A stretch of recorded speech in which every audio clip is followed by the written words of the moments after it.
Brasiliense, que é o primeiro jornal, salvo engano, é o primeiro jornal do Brasil, né? Isso. Fundado em 1808. 1808. Parabéns, né, por atravessar tanto tempo e continuar em alta aí como Correio Brasiliense. Em primeiro lugar, não é só como coach ou escritor, mas como investidor, piloto de corrida, empresário em mais de 20 empresas, alguém que também já foi atendente de call center, aluno de escola pública, alguém que já morou em periferia e hoje pode estar aqui servindo a nação. Eu vejo que o Brasil não foi condenado. O Brasil não foi condenado a ter Lula nem Bolsonaro como presidentes, né? Já tivemos, cada um no seu devido tempo, conhecemos cada um deles, sabemos das suas limitações, dos seus níveis cognitivos, do nível de aprendizado, do nível de entrega pessoal de cada um deles. Mas existe um ar no país que aparenta que nós temos uma sentença condenatória transitada e julgada, que a gente é obrigado a escolher um dos dois. Então, já começa a minha participação no Correio Brasiliense falando o seguinte: se o Brasil estivesse crescendo, jamais eu largaria minha vida, meu lifestyle, né, meus negócios para ingressar numa carreira política.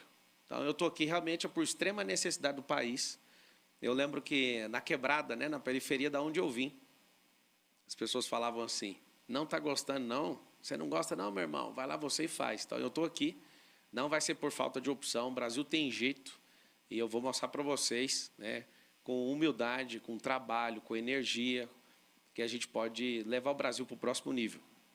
Pablo, em 2018, Bolsonaro se elegeu dizendo que ser a nova política, que enterraria a velha política, e na onda dele, várias pessoas acabaram sendo eleitos para a Câmara e para o Senado, e a gente vê, quase 4 anos depois, que muitas dessas pessoas não engataram como políticos de verdade. A velha política voltou a dominar o cenário, são os caciques políticos que continuam dando as cartas, inclusive a gente vê o próprio presidente da República se filiando ao partido de Valdemar Costa Neto, que foi preso no Mensalão.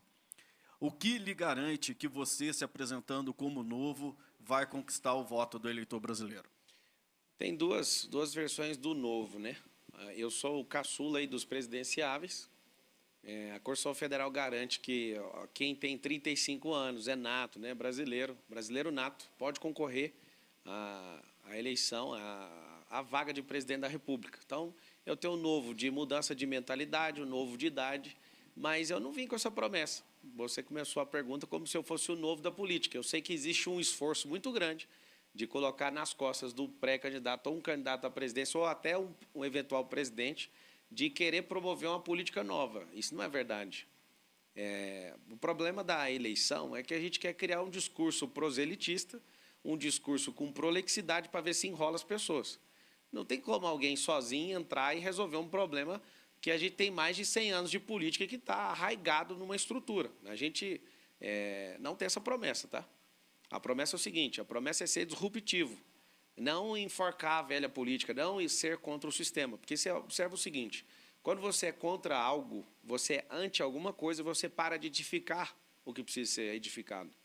É igual o hater na internet. Quando ele não constrói nada, ele tem tempo hábil, tempo suficiente para ficar atacando as pessoas. Então, você vê várias pessoas com essa promessa ela é vazia. Ah, vamos atacar a velha política. Como que você vai atacar o sistema de 100 anos? Você tem que aprender a construir. Se Bolsonaro fez essa promessa, você viu que ele não cumpriu. Eu vou te dar um exemplo. Pergunta para qualquer pessoa que gosta do Bolsonaro, ele não concluiu uma única obra que ele começou. Ele não tem uma única obra dele no governo dele. Alguém vai falar, mas ele está terminando a governo da Dilma. Não, a gente tem 20 mil obras paradas. Então, assim, ao invés de você ficar querendo combater um sistema, por que não termina 20 mil obras? Por que não acelera 100 mil projetos, né, que pode ir para a fase de execução? Isso eu estou falando só de infraestrutura. Então, assim, isso é uma balela. Tem um negócio na cabeça do ser humano chamado balelômetro. Todo mundo, quando ouve algo, eu mesmo não me comprometo, nem que você falasse para mim, vai crescer 2 pontos na pesquisa. Não interessa, não vou comprometer com algo que não existe. Então, a nossa intenção não é peitar a política, mas é mostrar que tem como a gente, sangue novo, construir coisas novas. E eu tenho certeza que, às vezes, o desânimo que políticos antigos carregam, você, né, nessa reciclagem, essas pessoas podem se levantar e começar a pensar diferente. Então, não se muda a regra do jogo para quem está chegando. O atual governo tentou 2 anos fazer um governo dele mesmo. E aí tem uma maldição na nossa legislação eleitoral chamada reeleição. Essa é uma maldição que o Fernando Henrique conseguiu implementar no sistema eleitoral brasileiro. E essa maldição garante o seguinte, que qualquer cargo de executivo no país só consegue governar por 1 ano. O resto é renegociando a próxima candidatura. E aí a gente continua empurrando o Brasil com a barriga, e a gente não tem um projeto de país. E aí vem esse tanto de conversa mole que a gente já cansou. É por isso que eu cansei como cidadão e estou aqui para ajudar a avançar nesse assunto. Mariana. O senhor, então, caso consiga se eleger, não concorreria à reeleição? Mais que isso, eu vou ofertar a reeleição, que essa é uma dádiva que todo presidente da República tem nas mãos. O Fernando Henrique sacou desse instituto, foi muito bem quando, né, o Plano Real deu certo. Então, ele entrou na cabeça de todo mundo e falou, vou fazer aqui um saque e eu vou me reeleger. Conseguiu o apoio do Congresso e se reelegeu. O problema é o seguinte, todos os presidentes, essa vai ser a primeira vez que o presidente não consegue se reeleger, esse atual presidente. Então, a Dilma se reelegeu, o Lula reelegeu, o Fernando Henrique reelegeu. Você está dizendo que o Bolsonaro não vai se reeleger? Nem ele, nem o Lula vai sentar na cadeira de presidente da República. Nenhum dos dois. O Brasil tem jeito, as pessoas vão perceber que essa polarização é uma idiotice criada pelos dois. Os dois são personagens de um desenho animado que a gente assistiu na nossa infância, chamado Tom e Jerry. O Thomas é alguém que quer destruir a casa, e o Jerry, na verdade, é o rato que quer destruir a casa. Inclusive, é uma falta de respeito nenhum dos dois estarem presentes aqui num evento tão brilhante como o Correio Brasiliense, né? O jornal mais antigo do Brasil não teve o prestígio dos dois pré-candidatos que aparecem em primeiro lugar nas pesquisas. Qual que é o medo deles de estarem aqui? O Bolsonaro já falou que só vai participar de debate se for para o segundo turno. Ele está pedindo para ir para o segundo turno. Não só isso, depois a gente comenta. Mas é o seguinte, qual que é a oferta? A gente pode falar de reformar um país, mas se a gente não reformar, tem uma mãe, né, dentro do Congresso, dentro do Parlamento, existe uma fala que é a mãe de todas as reformas, é a eleitoral. O presidente que tiver coragem de ofertar a própria reeleição, ele consegue mover a reforma eleitoral. Quando você conseguir entrar nisso, o país começa a reformar, de fato, né, a questão tributária. A previdenciária foi empurrada para a barriga, as 520 semanas, que são 10 anos, né, queriam reformar, o Guedes queria entrar nisso para os próximos 30 anos, mas vai ter que discutir daqui 2. A gente tem uma Constituição inchadíssima, você pega a Constituição Federal Americana, baixa o PDF das duas, eu te desafio a fazer isso agora, enquanto está acontecendo isso aqui, para você ficar assustado. Todo mundo me pergunta, todos os dias, o que você vai fazer com o STF? Não vou fazer nada, o STF é um poder que tem que ser respeitado e promovido, mas tem uma coisa que está errada. A Constituição Americana tem 13 páginas de PDF, a Constituição Brasileira tem 498. Eu faço um desafio aqui nacional, nenhum parlamentar, nenhum ministro do STF, ninguém conhece a Constituição Federal de fato. Você pega alguém que vai estudar para concurso público, ele passa mal, porque é tanta coisa, é tanto dispositivo, e a gente não tem um STF querendo governar, a gente tem uma Constituição inflacionada. E aí a gente precisa discutir isso, não, talvez não para os próximos 4 anos, mas a gente não pode virar essa década sem ter uma nova Constituinte. Então, são coisas que, para acontecer todas essas coisas, a gente precisa de uma única reforma, a eleitoral. Pergunta para os deputados e senadores se eles querem fazer reforma eleitoral. Não querem. Por que não querem? Porque é todo mundo amarrado, é um sistema de freio contra peso. E aí, eu não só sou contra, mas eu já vou começar o discurso a partir de agora e me empenho a ofertar a reeleição para esse sistema funcionar. Se não tiver um presidente de coragem de fazer isso, a gente não consegue fazer reforma eleitoral. Pablo, boa noite. O PROS deve ter uma fatia generosa do fundo eleitoral. As projeções indicam em torno de 89 milhões para o partido. Quanto que pretende ser utilizado na campanha presidencial?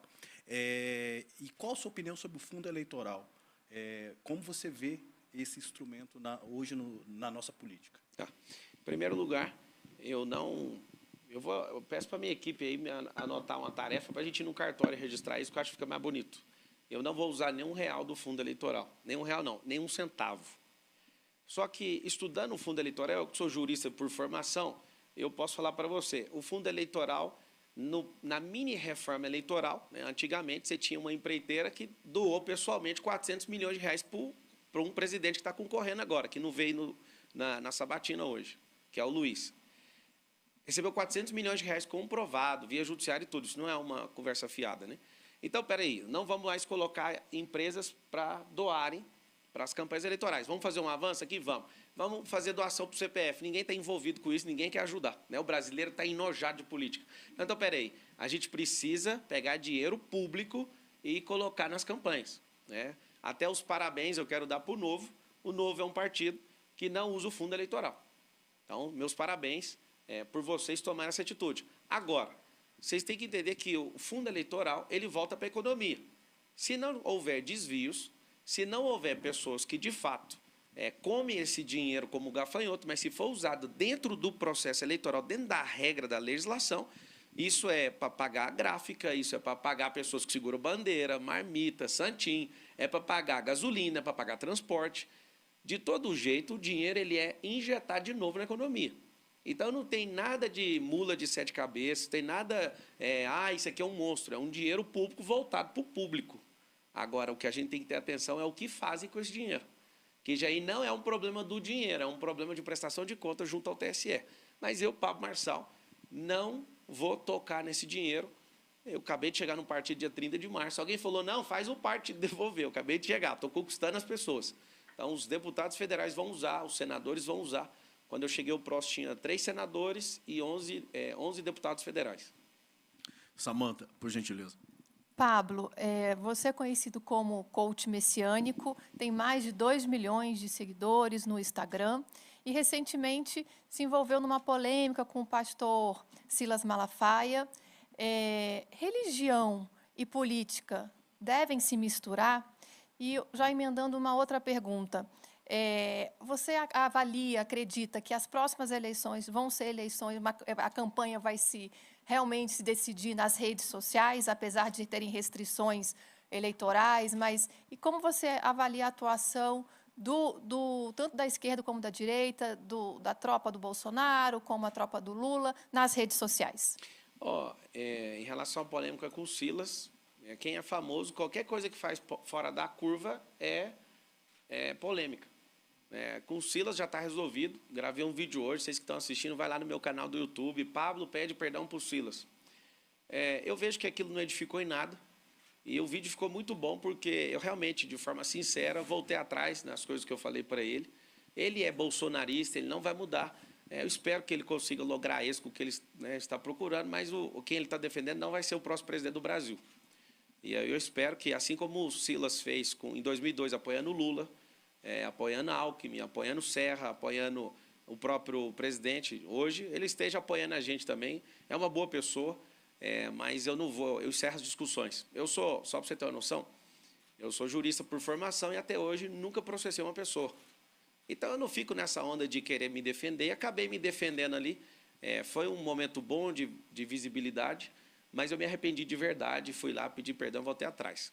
Em relação às eleições serem resolvidas nas redes sociais, nem existe rede social, vocês têm que saber a verdade sobre isso. É uma rede de anúncios. Onde está a câmera aqui? Tem tanta luz nos meus olhos aqui, essa câmera aqui. Não existe rede social, existe uma rede de anúncio.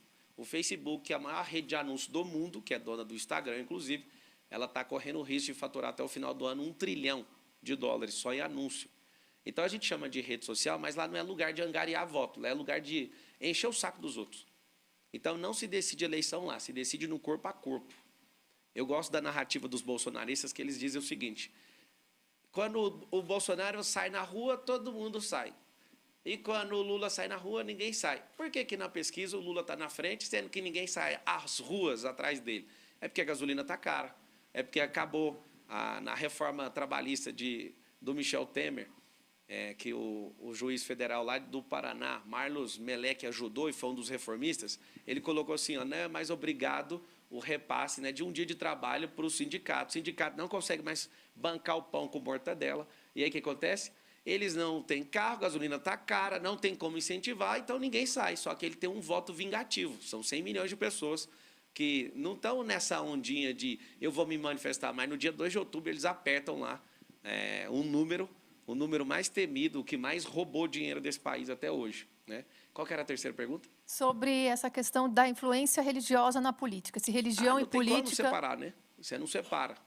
Se todo mundo deixasse todos os assuntos de lado e focar só no Brasil e na liberdade, a gente ia deixar de ser um país com a política ideológica e ia passar para a política lógica. Eu não sou de ideologia, eu não quero saber disso. Agora, o que não dá para você ver, por exemplo, pastores, igual o Bolsonaro está fazendo, sitiando o Ministério da Educação. Ele precisa de professor, de gente técnica. Pastor tem que cuidar de igreja. E o Silas, o grande problema que ele tem comigo é que ele não deixa eu prosperar falando, por exemplo, de Deus. Eu sou um brasileiro, sou livre e faço o que eu quiser. Agora, ele falou assim, ó, não mistura isso. E até fala que eu tenho uma habilidade, uma nobreza de rei e que eu não posso misturar com as coisas que ele faz. Aí o recado do pedido de perdão, eu falei para ele. Falei, você também não tem que se envolver com as coisas do rei, né? Que na democracia a gente chama de presidencialismo aqui no nosso país. E aí a gente precisa saber dividir as tarefas. Agora, não tem como separar a religião. Pra você ter uma noção. O cristianismo, que todo mundo acha que é religião, ele é um lifestyle, ele não é uma religião. Religião precisa de templo. Ser evangélico é uma religião. Católico é uma religião. O cristianismo, não. É tão interessante isso que a Constituição Federal ela é leiga e laica. E eu espero que ela continue assim. Até na próxima Constituição a gente tem que continuar com isso. Senão, a gente vai ter líderes religiosos querendo mandar no país. E a religião precisa ser tratada em loco, lá na sua pauta, nos seus costumes, na sua tradição. E o Brasil não tem que engolir tradição uns dos outros. É um país livre.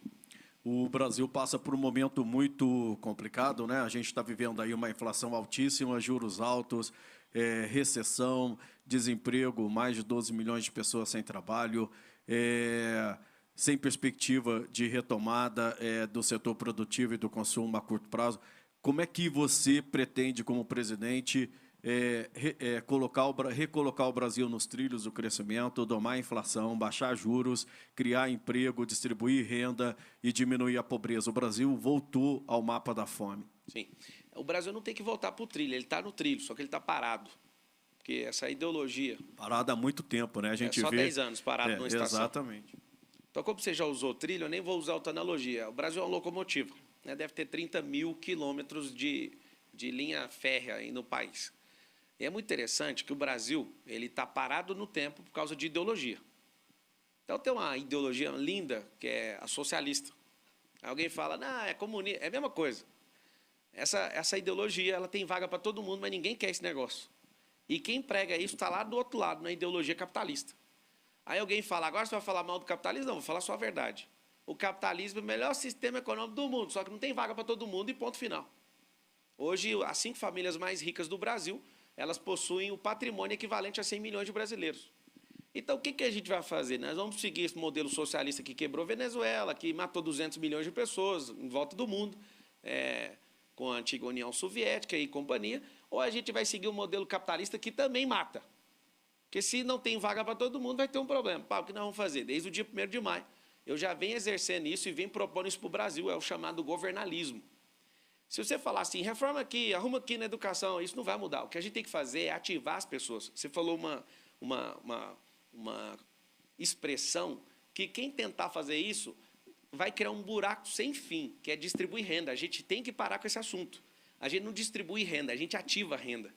Se a pessoa não for um ponto de ativação de renda, ela vai sempre ficar esperando alguém ficar repartindo o bolo. O nível de endividamento do Brasil em relação à arrecadação hoje é quase 80%. Mas você reparte o bolo gerando emprego. E isso, qual que é o maior movimento social da história?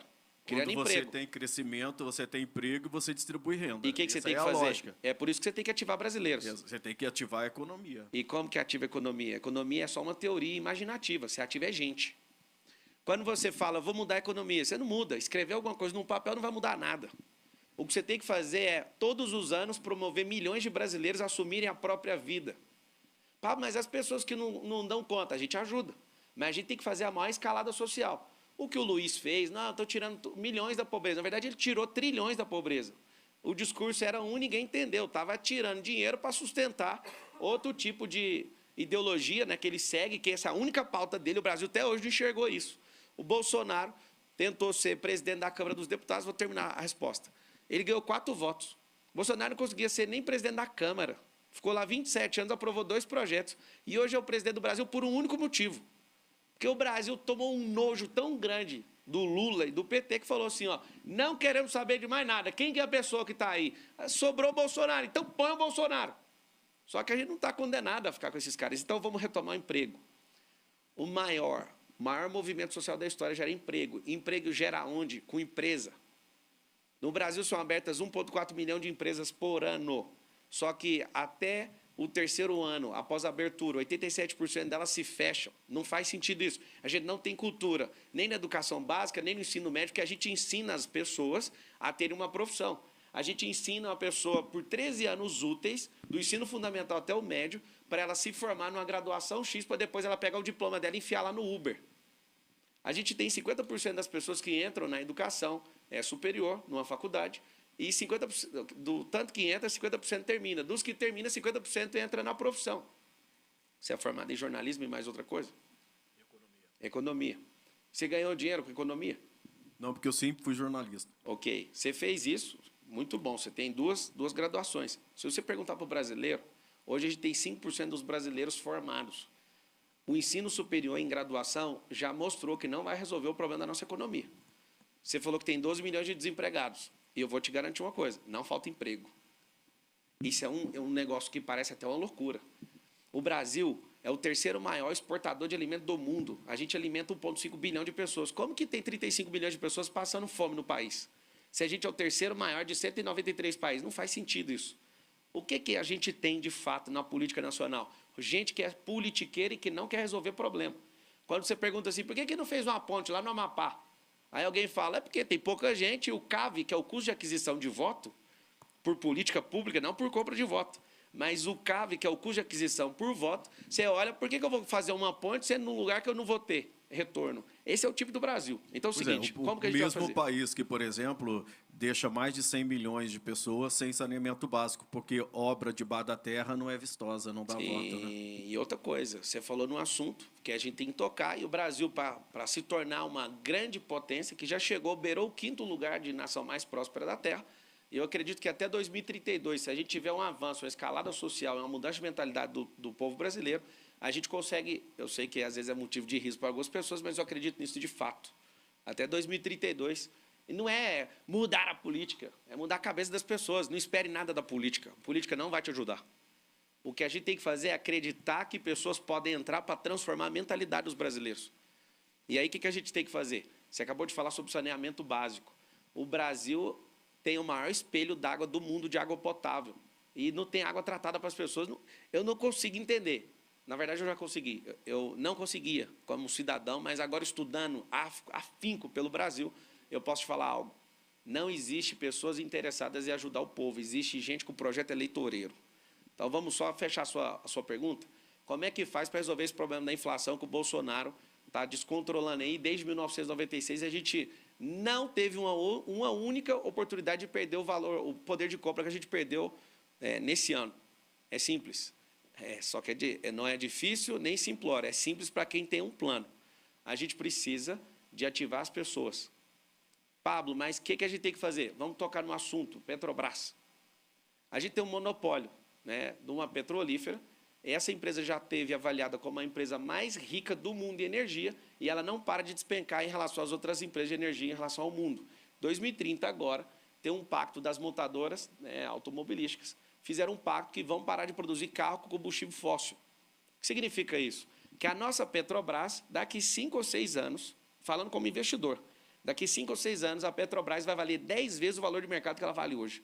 Por quê? Porque o desinteresse mundial com esse assunto vai começar a fazer ela despencar e aquilo que a gente é muito bom, quase autossuficiente em petróleo, a gente vai perder energia nisso. O que a gente tem que fazer? Urgente. A gente precisa fragmentar a Petrobras. Não vende ela para capital estrangeiro, continua com uma parte do controle, mas quebra esse monopólio. Você vai nos Estados Unidos, o litro do combustível hoje convertido em real está R$5. Aqui está chegando em 10. E esse é um país quase autossuficiente. Se a gente não quebrar essa questão do monopólio, a gente vai ter um problema. Vou falar para vocês que são contra, por exemplo, a venda da Petrobras.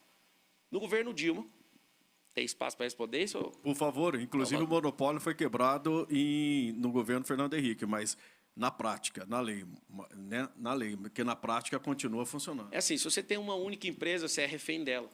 Se ela é do governo, é de uma única, se você vender a Petrobras para um grupo, pode ser brasileiro, e continuar, não vai mudar nada, aí vai piorar, ela vai ficar mais cara. Porque a iniciativa privada foca, em primeiro lugar, lucro. Então, o que a gente tem que fazer? A gente tem que quebrar, eu não vou usar essa expressão, porque quem quebrou a Petrobras foi a Dilma. A gente tem que fragmentar a Petrobras em pequenas empresas, médias empresas e grandes empresas. Por quê? Você olha para o modelo americano, tem dezenas de empresas de petróleo, e aí uma empresa, quando tem outra concorrente, ela não pode pôr o preço que ela quer. Ela precisa concorrer para sobreviver. Aí a gente tem uma queda nisso. Nos próximos 8 anos vai explodir carro a bateria, carro elétrico, carro híbrido. O que vai acontecer? Os preços dos combustíveis vão cair. Certa vez o Bill Gates falou, há 5 anos atrás, que se a indústria automobilística tivesse avançado como a da informática nos últimos 10 anos, isso ele falou há 5 anos atrás, ou seja, está falando de coisa de 15 anos.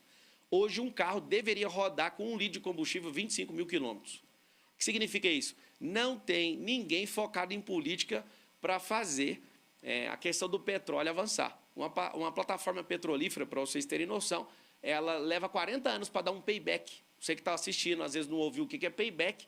Payback é o tempo de receber de volta aquilo que foi investido. Então, não tem ninguém interessado em fazer carro rodar 1.000 quilômetros, 10 quilômetros, nada. Você vai ver. Uma das poucas coisas que avançaram na vida é o tanto que 1 litro de combustível roda num carro.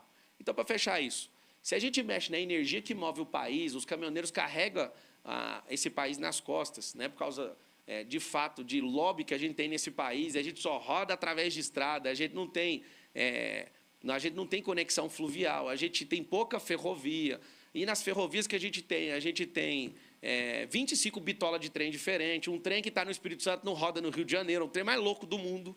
A gente tem um problema de energia. Então, se a gente resolve isso, a gente impulsiona a economia, gira a energia, a inflação desce. Só falando de combustível. A gente tem que colocar esperança no coração desse povo.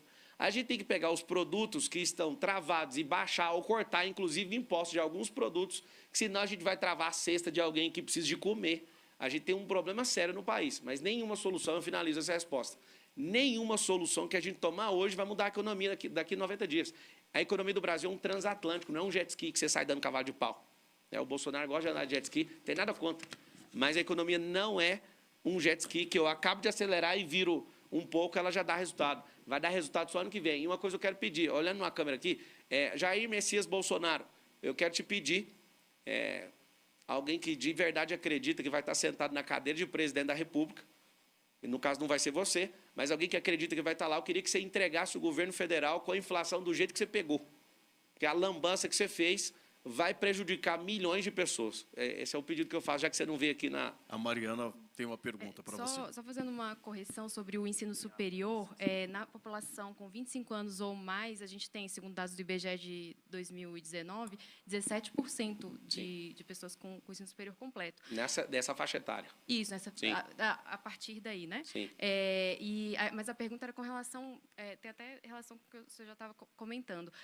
Como garantiria a governabilidade, a costura de alianças, né? Já que o senhor é novo na política, né? Tem um histórico político recente. Sim, eu não sou novo na política. Eu já estou exercendo política privada há muitos anos. Aí alguém fala, mas nunca ouvi falar. Então, seja bem-vindo à política privada. O que é política privada? Abrir empresas, gerar renda, abrir postos de trabalho. Dificilmente um candidato aí, ou talvez o Lula, ele pode até ser melhor nisso. O Bolsonaro é bem ruim nisso, em relação a network político. Eu já tenho trânsito no parlamento há muitos anos, eu ajudo já alguns candidatos nas suas eleições com estratégia política digital, principalmente. Então, assim, eu não sou recém-chegado. Eu me filiei pela primeira vez a um partido político, procurei mais de 20 partidos e eu tenho gostado muito. Eu deixei minhas empresas de lado. Nos últimos 15 anos foi a primeira vez que meu faturamento caiu, porque eu realmente acredito no que eu estou fazendo aqui e eu estou à disposição dessa nação. E eu sei que colocar o nome à disposição da nação é igualzinho emprestar dinheiro para aquele parente seu que não vai pagar. Então, eu estou aqui correndo o risco, né, de ser perseguido, de ser abalado o meu patrimônio, mas eu abro mão porque esse país realmente precisa. Quando você traz esse dado do ensino superior, a gente tem um problema. A gente tem que tratar cada nível. Eu não gostaria de ficar dando essas respostas longas para vocês extrair o máximo aqui de informações. Inclusive, o Roberto está querendo te fazer pergunta. Tá, então, assim, se vocês quiserem me ajudar nisso, porque eu sou professor. Então, eu não sou pedagogo, eu sou andragogo. Então, eu gosto de dar aula. Me podem aí, porque eu quero responder mais perguntas, tá? Então, para quem está assistindo e de uma maneira um pouco mais objetiva, quer dizer, está muito claro as suas respostas, o raciocínio está muito bom, mas a questão é, falando sobre o ensino superior, Sim. a gente acabou de falar aqui que a graduação, quer dizer, ter um diploma, a empregabilidade do graduado está cada vez mais baixa, mas Sim. empregos existem, Sim. como você apontou. Então, no Eu seu... contrato programador nos Estados Unidos, na Índia, em outros países, porque não tem aqui. Então, no seu governo, Tem você emprego. fortaleceria o ensino técnico? Qual seria Vamos lá. a sua... Ó, quer resolver E o outra problema pergunta, agora? você Deixa é eu a favor... responder essa, que aí eu sei... Mas tá junto, casada. Vai lá. A favor ou contra Não, eu vou dar a cobrança de mensalidade Sou em a favor. universidade pública? Sou a favor, sem diminuir o que tem disponível, aumentando pelo menos de 5% a 10%. Eu sou fruto de escola pública e eu não passei na federal. Eu não sou vítima, não. Eu estou aí na lista das pessoas mais prósperas do país, mas eu não sou vítima, só que eu tenho que deixar claro. Pelo ensino que eu recebi na escola pública, eu não consegui passar na faculdade federal. A culpa é minha. Só que agora pensa com quem que eu competi? Com famílias que têm grana, que colocam os seus filhos das melhores escolas da cidade onde eu nasci e que pagam 1 ano, 2 anos, 3 anos de cursinho. Quem que aguenta passar contra esses caras? É por isso que quem banca a faculdade pública é a pessoa menos favorecida. É a pessoa que tem menos oportunidade. A partir de agora eu vou lançar um termo, que vocês vão ouvir falando, é BMO. É o brasileiro com menos oportunidade. Não tem como, não dá para esconder esse número. Pelo menos 140 milhões de brasileiros fazem parte do quadro BMO, que é o brasileiro com menos oportunidade. E o governo, ele principalmente tem que focar nessa população. Por exemplo, o ensino público. O que banca o ensino público é o consumo. Então, você pega o ICMS, quem é que banca? Não são os grandes empresários, latifundiários, industriais, não são. É o povo. E ele não consegue pôr o filho dele lá. Então, não só a favor, não. Vai ser assim. E independente de eu sentar em cadeira de presidente ou não, eu vou militar nisso, porque isso é uma dor que não me afeta mais, mas já afetou muito. Eu tive que ter emprego para pagar as contas da minha casa, para ajudar minha mãe, e eu posso falar para você o seguinte, doeu não poder passar nisso e não ter essa oportunidade. E aquilo é público. Por que é escola pública? Ninguém que é rico quer estudar, mas na faculdade pública quer estudar. Se quer estudar na faculdade pública, que ajude a pagar. Tá? Qual que era a outra pergunta? Se no seu governo vai fortalecer o ensino técnico para poder ter esse casamento entre quem está procurando emprego e aonde está o emprego. Tá bom. O que é o problema? É como na Coreia, né? Sim. A gente tem um ensino básico e um ensino superior. A gente tem um ensino superior, ele tem que ser claudicante, como se fosse um animal de 3 pernas. Ele só tem o ensino superior hoje do Brasil é saci. O que significa? A gente tem pessoas que se formam, pegam o diploma e fica na chapada. Eu fui atendente de call center em 2005 e eu lembro de sentar, eu estava formando em Direito e sentar do lado de gente que tinha diploma de médico, de verdade. Gente que já era formada em Direito, gente que estava ali para trabalhar 6 horas para se bancar, tendo um diploma na mão, eu lembro disso. Eu falava, mano, mas como que o que você está fazendo aqui? Não tem oportunidade. Então, ter um diploma não significa nada hoje. O que a gente vai fazer? O ensino superior, a gente tem que pegar um negócio chamado ensino médio e virar uma rampa. E essa rampa tem que apontar para 3 direções, a pessoa vai escolher. A gente está ensinando, gastando bilhões de dinheiro público para fazer alguém escolher uma profissão para o resto da vida. Isso não é correto. Isso, você pegar a Austrália, por exemplo, 70% da população na Austrália não quer fazer faculdade, não faz sentido. Aí o que nós vamos fazer? Hoje tem a perna, que é a letra G, de graduação. Aí você segue mestrado, doutorado, pós-doutorado e tal. Muito bom. Os principais empregos da nação precisam pegar esse canal. Então, você quer ser médico, tem que pegar esse canal. Né? Tem 500 mil médicos aí no Brasil, por exemplo.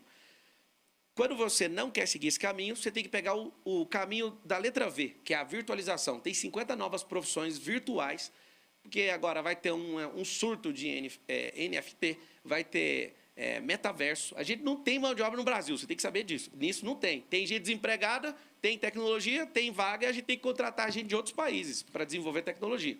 Então, a virtualização vai ser a segunda perna do ensino superior.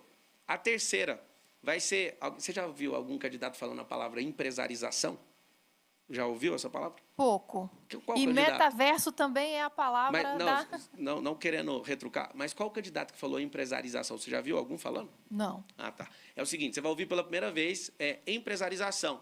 Vai ser a terceira perna do ensino superior. Por quê? Não adianta nada abrir 1,4 milhão de empresas e a maior parte delas fechar no 3º ano.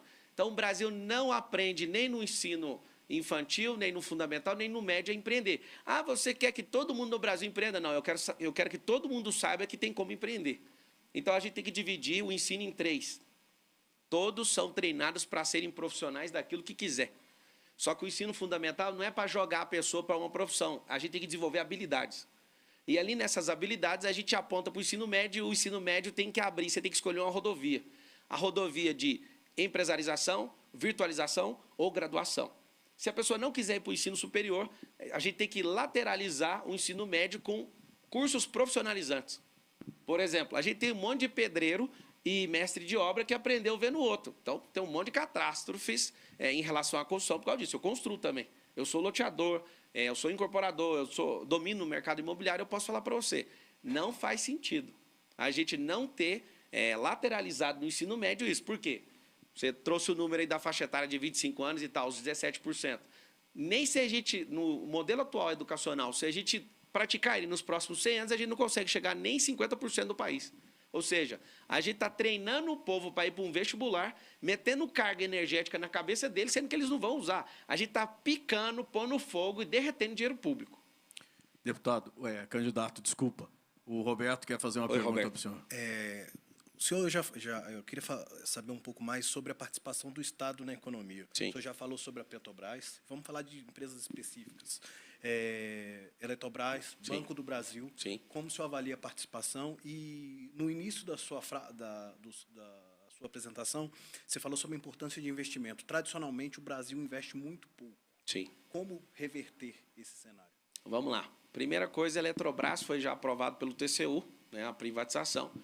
De novo, o maior modelo que eu vi de privatização, que me deu orgulho, inclusive, trabalhei e senti até o cheiro de mofo da antiga estatal Telebrás. Eu trabalhei na Brasil Telecom, fiquei quase 8 anos, fui o executivo mais novo. Inclusive, você que está preocupado comigo de ser o pré-candidato mais novo a presidente do Brasil, preocuparam comigo também. Quando eu tinha 22 anos, se eu poderia ser executivo com essa idade. Né? Eu concorri com pessoas que tinham 26 anos de casa. E 50 pessoas estavam concorrendo, aqui na eleição tem 10. Lá eu peguei esse cargo, liderei 1.100 pessoas na época, na cidade de Goiânia, e eu lembro do cheiro da estatal. Só que voltando uns 10 anos antes, 15 anos, eu lembro de dormir numa barraca na porta da Telegoiás, para o meu pai comprar o telefone para casa.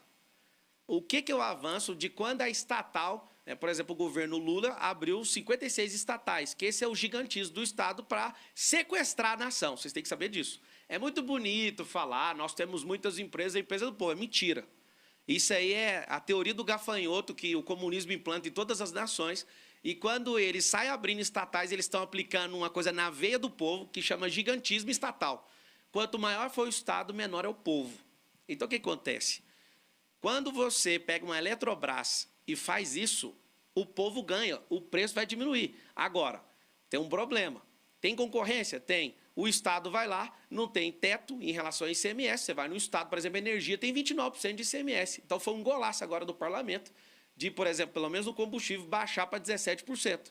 Só que agora, baixando para 17%, quem faz um markup no posto de gasolina não vai baixar nada. Por quê? Beleza, vai ficar 17% de ICMS, mas eu não vou baixar o preço. Aí tem um cartel do combustível.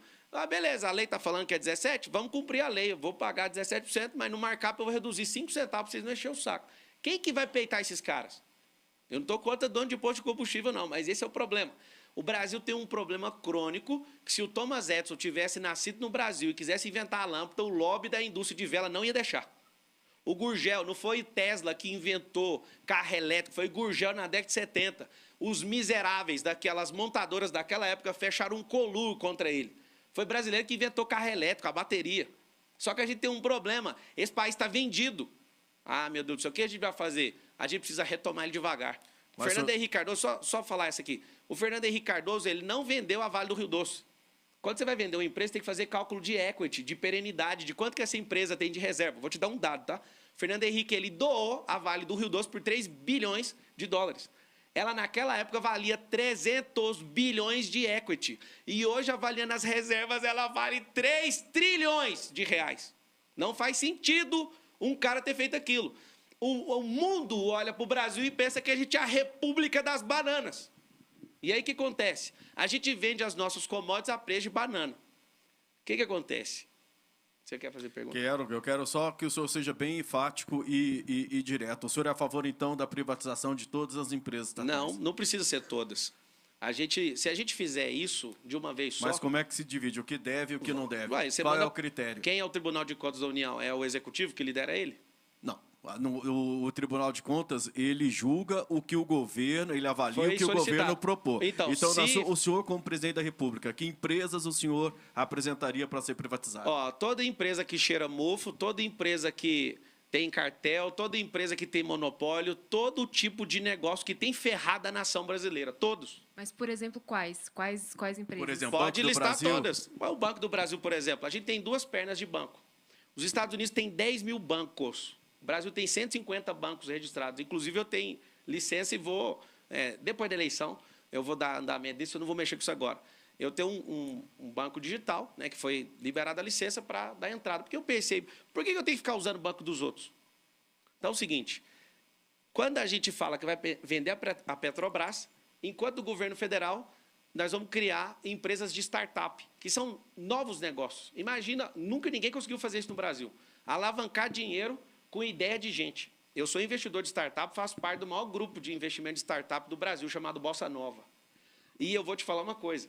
Tem gente que coloca R$1 milhão numa startup, vê um fundo americano para comprar, a gente vende a mesma startup por 300 milhões. Imagina a gente alavancar a caixa do governo federal desse jeito.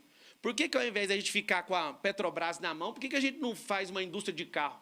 Por que nós não criamos estatais assim, potencializa, vende elas internamente, recupera o caixa e começa a tampar o buraco da Previdência Social? Mas isso não é o papel da iniciativa privada? É dela e nosso. O que a gente tem que fazer? A gente tem que ser um governo disruptivo. Se eu fosse... Eu vi que uma outra pré-candidata sentou aqui e ela falou uma coisa que é uma completa besteira.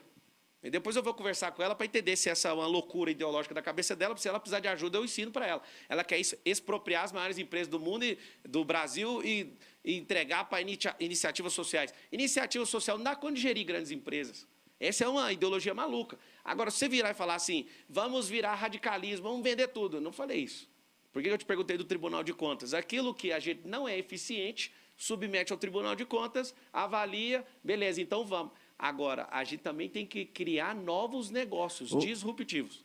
Candidato, como é que o senhor avalia o Sistema Único de Saúde? O senhor privatizaria também o SUS? Olha, tendo 140 milhões de pessoas que usam o SUS, você perguntar para uma senhora agora, lá do Pernambuco, tem 8 anos que ela está querendo uma cirurgia, e um vereador da cidade passa pessoas com uma cartinha de recomendação por causa de época eleitoral.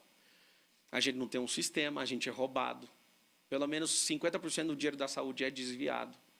Aí eu te pergunto, a população está satisfeita com isso? Mas o SUS foi fundamental durante a pandemia. Não fosse o SUS... Não, ninguém está falando mal do SUS, nós estamos falando mal da gestão do SUS. Sim, mas o que eu te perguntei é se o senhor privatizaria o SUS. Então, eu estou acabando de fazer perguntas, e essas perguntas têm que ser respondidas para quem é dono do SUS. Que é o Estado brasileiro. Não é o Estado, é o povo. O Estado é quem representa o povo. Tem 70 mil políticos na nação que são... Eu vou falar a palavra certa para eles entenderem. Eles acham que são patrões. Eles são escravos do povo. Só que o povo é escravo deles, aí está em guerra. Ninguém decide quem manda. A Constituição Federal garante que todo o poder emana do povo. É mentira. O povo não tem poder nem substantivo nem de verbo. Eles não podem falar eu posso e nem eu tenho poder. Eles não exercem isso. Então, está aqui alguém que tem um coração apaixonado por essa nação e nós vamos provocar e discutir nação. Não é hora de falar para a pesquisa eleitoral quem você vai votar. É hora de descobrir quem que gosta de fato, quem ama essa nação, quem que ama esse povo. Esse é o momento da gente entender o que está acontecendo. Não, vamos votar no fulano. Que voto? Voto é no dia 2 de outubro.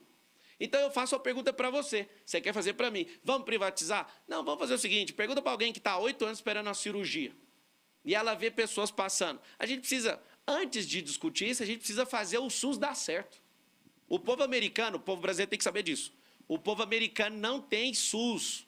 Lá ninguém tem nada de graça, todo mundo paga. Esse é um direito que vocês conquistaram, como povo, nós como povo conquistamos, mas a gente tem que tirar esses canalhas que usam o sistema e roubam o sistema e quebram o sistema. Então, vou te falar uma solução. Ao invés de falar, vamos privatizar. A primeira solução para o SUS é criar um sistema, criar uma identificação digital para todos os 140 milhões de usuários do Sistema Único de Saúde.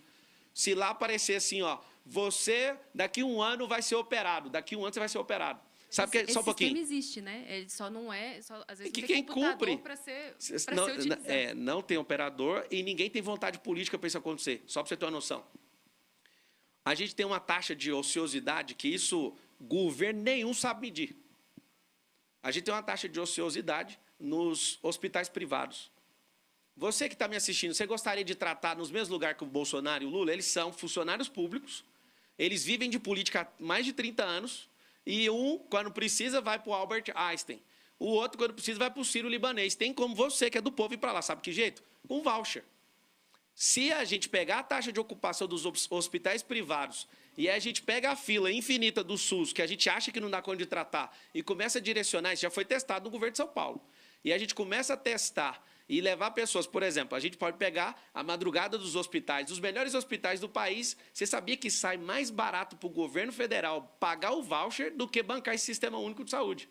Então, a gente tem que continuar com o nosso sistema, enxugar ele, colocar tecnologia, criar uma identificação digital para todo mundo, porque tem outra tramóia. Tem gente que vai num posto, não tem um sistema que mostra que ele pegou aquele remédio, ele sai, tem uma máfia de gente que faz isso. Ele vai em 10 postos de saúde e pega 10 remédios e precisa só de um. A gente é roubado de todas as formas, porque não tem dono no país, não tem gente que ama isso. Inclusive os planos de saúde, né, candidato? Porque muitas vezes o cara tem plano de saúde, sofre um acidente, é atendido pelo SUS e depois o plano de saúde não ressarce o SUS. Inclusive a dívida dos planos de saúde é enorme em relação ao SUS. Então o SUS é a mãe de todos, né? Pablo, você acha então que a solução, quer dizer, o seu perfil de atuação seria uma gestão empresarial no Estado? Ou, porque o Dória tentou imprimir isso em São Paulo e a candidatura dele à presidência naufragou. Como é que é a sua avaliação? Qual é o seu perfil de gestão? Olha, trazendo toda essa sua experiência empresarial. Não é de empresa, é de gestão. Então, tem gestão da própria vida, tem gestão da sua própria casa, tem gestão da família, que é diferente de casa, tem gestão de casamento, tem gestão de filho, tem gestão empresarial, tem gestão pública, tem gestão de tudo. O que a gente tem que ensinar e profissionalizar as pessoas é em gestão. Então, não é de empresa. Empresa tem um fim que é dar lucro. O Estado é trazer vida para o povo. Então, a gente não faz gestão pública para dar lucro. Você tem uma Petrobras que deu 40 bilhões de lucro e o povo que fala que é dono disso olha para a bomba de combustível e fala, como é que eu vou abastecer? Então, não é levar gestão empresarial. Você tocou no Dória. O Dória, ele quis fazer uma política pública amparado na vacina. E ele ficou falando disso o tempo inteiro. O povo pegou birra, foi só isso. Ele é um bom gestor.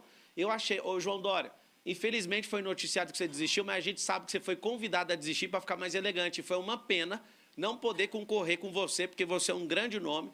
E dependendo do que você fez, eu fiquei muito triste em você sair do processo eleitoral da forma que você saiu, da forma que o Sérgio Moro também saiu. Mas o seguinte, o que a gente precisa fazer? A gente precisa fazer um negócio muito simples. Entender o que é governo. O povo tem medo do governo. Governo é uma empresa do povo, o povo é dono e é o principal cliente. Ele paga um funcionário que, no caso, 214 milhões de pessoas são representadas por 70 mil políticos. Só que os 70 mil políticos pisam no povo. O dia que o povo descobrir que eles são dono da empresa chamada Brasil, desse pacto social, da federação e dessa soberania nacional, com os pactos, né, federativos, municipais, a gente vai entender que o povo assumiu o comando. Então, se não tiver uma revolta dentro de você com esses politiqueiros, não tente mudar a política. Troque as pessoas da política. Esses canalhas, eles fazem vocês terem nojo de política por uma coisa. Se a gente é um povo que tem nojo de política, a gente vai ser governado por gente nojenta. Eu estive com quase todos os ex-presidentes do Brasil. Falta o Luiz, eu achei que eu ia encontrar com ele aqui hoje, o horário dele era 1 hora antes de mim. A Dilma e o Fernando Henrique, ele está se recuperando aí de um acidente. Eu me encontrei com todos eles e eu nunca vou esquecer da fala do Sarney, né, que já está bem de idade. Eu perguntei para eles, o que vocês fizeram de errado, o que vocês fizeram de certo, o que vocês queriam fazer que não deu tempo e o que você dá de conselho para o próximo presidente do Brasil. O Sarney falou o seguinte, falou assim para mim, Marçal, faça as pessoas gostarem novamente de política. Só que a gente está tão doido como nação, só de eu falar o nome do Sarney, alguém fala, o Sarney não presta. Respeita. O que não deu certo, problema, mas aprenda, eles governaram a nação. A gente tem que saber o que deu certo, o que deu errado. E eu estou na política justamente para isso. Trazer gente nova, sangue novo, trazer perspectiva nova. Não é para peitar a política, porque senão você faz igual o Arthur Duval. Alguém que fica enchendo o saco da política, apertando a mola, igual o Fernando Collor fez, igual o Dilma fez, igual todo mundo que quer ser antissistema e não produz, nada quer fazer. Quer enfiar a mão na mola, o sistema te joga para fora. Candidato, infelizmente o nosso tempo se esgotou. O senhor tem tem 2 minutos para fazer suas considerações finais. Por que o senhor acha que merece ser presidente do Brasil? Eu, Pablo Marçal, não mereço ser presidente do Brasil. Eu falo isso de verdade, eu não dormi nem um dia querendo, nem sonhando e nem pedi isso para Deus. Pelo contrário, eu faço uma oração sincera e abro ela aqui para vocês, para todo o povo brasileiro, aqui no jornal mais importante do Brasil, Correio Brasiliense. Posso falar para vocês o seguinte, que se levante alguém mais apaixonado que eu por esse país, que eu faço um compromisso público. Eu vou votar nesse presidente. Que seja homem, que seja mulher. Se alguém for mais apaixonado por essa nação do que o que está falando agora com você, eu posso estar concorrendo e posso estar em qualquer posição na pesquisa. Eu voto nessa pessoa. Não é tempo de você ficar investindo em quem travou o país. A gente não foi condenado. E eu faço um apelo para você, só para você usar a sua imaginação. O Brasil, a nação brasileira é uma garota jovem. E ela é sua filha. E você tem a oportunidade de entregar a mão dela para casar com uma pessoa. A pessoa que está cotada para você entregar a mão da sua filha é um cachaceiro, o maior ladrão da história da humanidade. Não vou falar nenhum nome, você já sabe.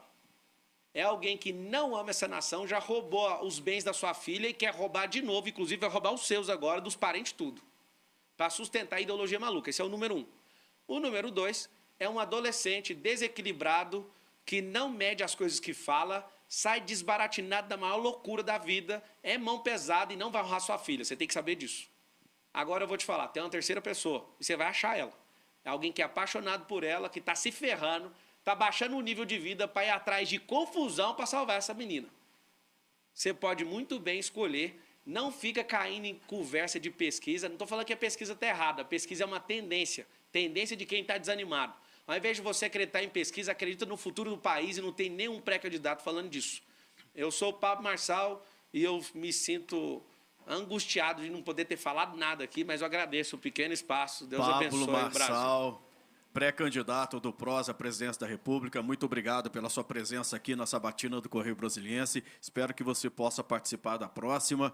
A gente vai fazer um breve intervalo. Nós temos depois, na retomada aqui, a candidata do PMDB, do MDB, Simone Tebet. Então,